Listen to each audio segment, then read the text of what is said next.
Hey everyone, today I'm going to show you how to add horror to your Gorilla Tag fan game.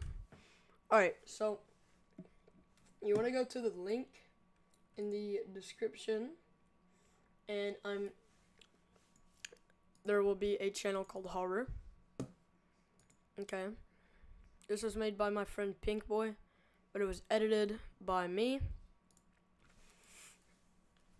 So you want to download the 2 scripts. I'm just going to turn this off so I can see. You want to have your map, right? You want to have your map. So I'm just going to go here. I have my enemy already. So what you want to do is you want to drag the scripts onto your enemy. Alright. So under AI kill, we're going to do this first. Gorilla player. You just want to open up your Gorilla rig, drag in this right here, right there. Respawn point, ignore that. Maps to disable, ignore that. Delay before re-enable. You don't have to put anything. I just put it as 1. Time before teleport. So this is the time before you will get kicked, because teleport scripts don't work right now. So I modified it to where it kicks you after you jump scare. So just put that at like 1, I would recommend. So what you want to do is go onto your Gorilla player main camera. You have to have Pro Builder for this, by the way. I forgot to mention that. So Pro Builder window. Alright. So what you want to do is you want to click on new shape, make a cube smaller than this, obviously. This is going to be under your main camera. Click flip normals. Then in here, you just want to do your jump scare. And let me show you how to animate it. So, as you can see, mine is just a black box with the guy in. And the animation. So you want to go to window. Animation. Drag it down. You want to click on your guy you dragged into your jump scare. So you want to click on this red button and then just move them around to how you want it. So just make these little keyframes. So right here, let's say I would just click on his head, rotate that a bit, move his arms around, do whatever you want. And then this is what my jump scare looks like. I'm actually going to add a little light inside of mine.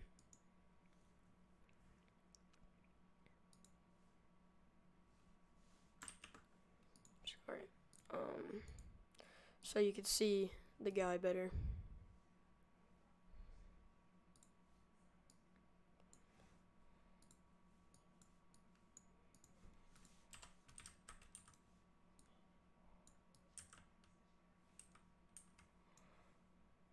Alright, so once you have your jump scare done, once you have your jump scare done, under level 1 enemy, you just want to go to jump scare object.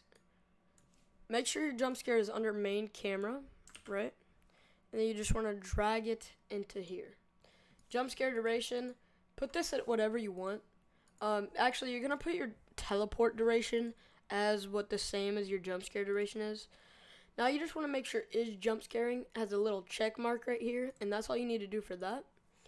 So for the next thing, you're going to want to go hit add component, look up NavMesh, NavMesh, do NavMesh agent, and make sure it's humanoid right here. Nothing else really matters. You got to change it in the script. So actually, I'm going to go ahead and show you how to change your speed. It's really simple. So you have to have Visual Studio. Double click on the navigation script part right here. It'll open up this window. Ignore everything. Just go down till you see right here, agent speed.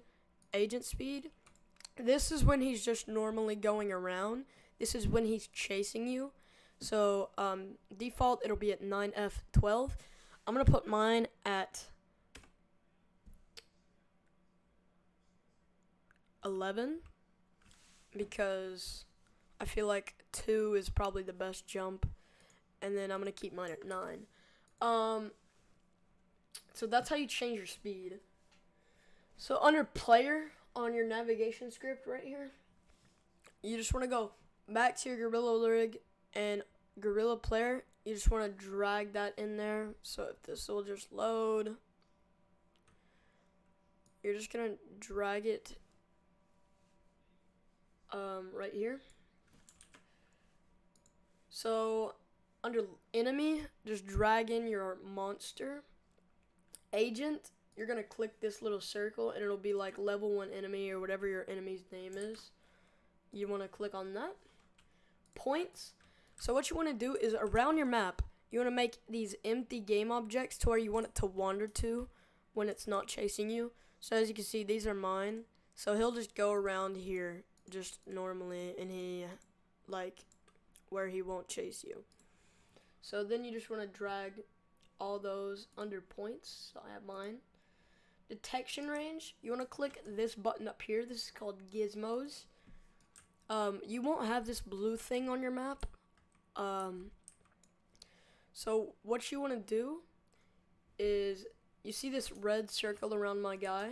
That's like the range where he'll detect you. So you can move it down or up. So for me, I'm going to put mine at 9. Right there.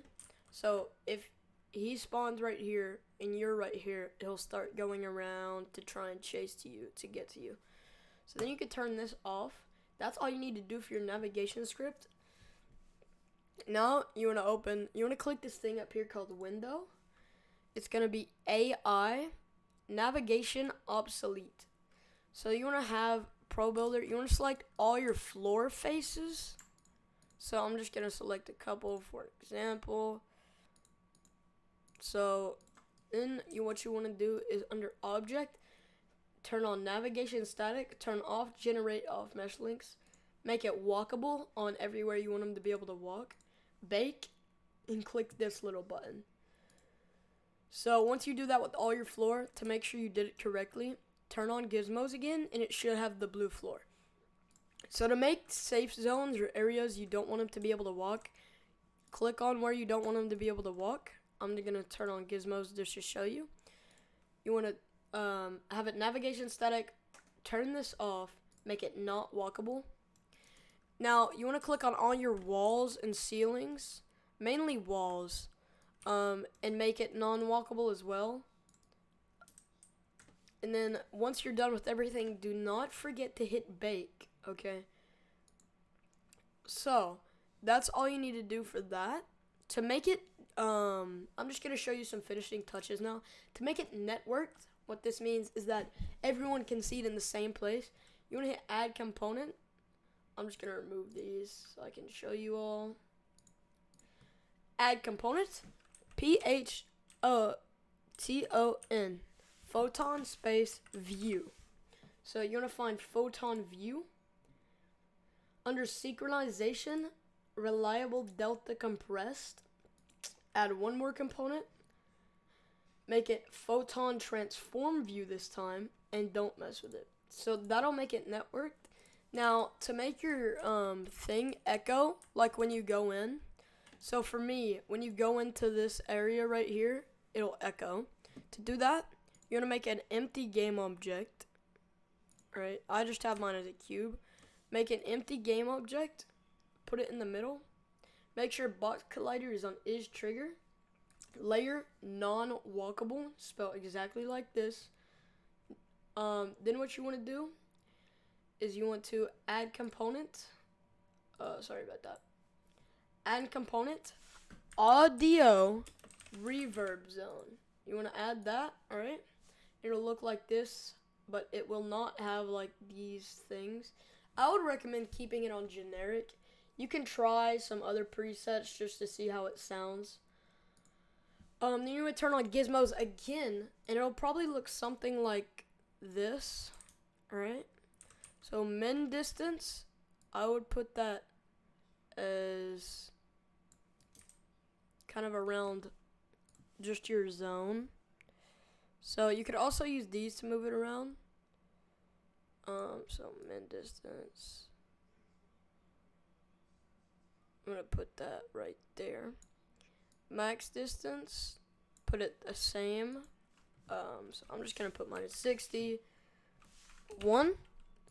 and then 61, 61. So, and then when you click on it, there should be like this big sphere around where you want your horror. Now, when they walk into there, so as soon as you go right into here, your audio will start echoing. So that's people's voices as well as hit sounds or anything like that. Another thing I would recommend doing is adding something like a flashlight. Right here I have mine as just an object so I can disable it when you respawn. I would recommend making it an object. Now, when it is an object though, people will not be able to see it in your hands. It's not that hard to do, but it's just better to do it.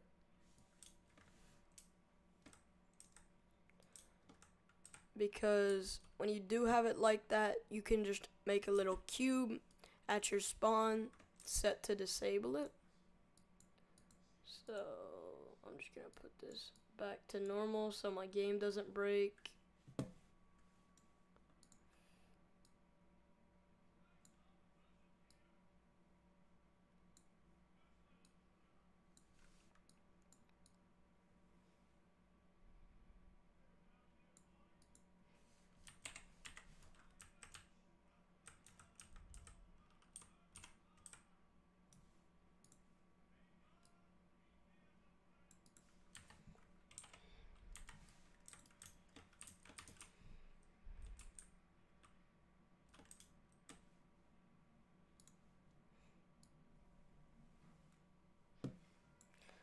Okay, really sorry about that.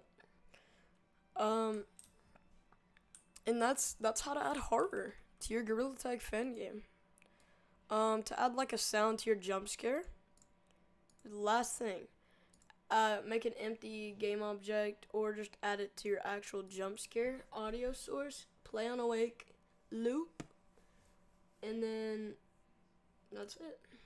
That's how you add horror to your Gorilla Tag fan game.